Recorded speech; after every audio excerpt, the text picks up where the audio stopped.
गुंड निलेश घायवळने परदेशात उच्च शिक्षणासाठी पाठवलेल्या मुलाचं शैक्षणिक शुल्क कसं भरलं याची चौकशी होणार आहे। पुणे पोलीस त्यासाठी घायवळचा मुलगा शिक्षण घेत असलेल्या परदेशी विद्यापीठाला पत्र व्यवहार करणार आहेत। गोळीबार प्रकरणामध्ये निलेश घायवळ टोळीचा म्होरक्या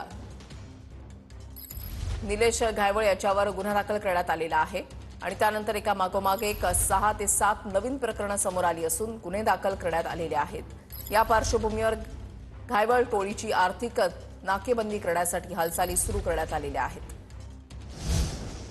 निलेश घायवळच्या ताब्यात असलेल्या 10 सदनिका सील करण्याचे आदेश देण्यात आले। 10 सदनिका सील करण्याचे आदेश पुणे पोलीस आयुक्तांनी दिलेले आहेत। कोथरूडमधील 10 सदनिकांवर घायवळनं बेकायदेशीरपणे ताबा मिळवलेला होता।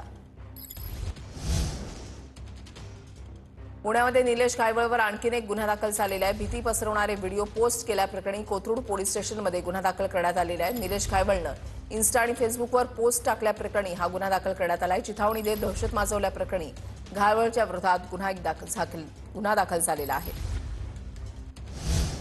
पासपोर्ट तपासणीची प्रक्रिया आणखी कडक होणार आहे। घायवळ प्रकरणानंतर पुणे पोलिसांचं धोरण आहे, अपूर्ण कागदपत्र असल्यास पासपोर्टसाठीचा अर्ज थेट नाकारला जाणार आहे।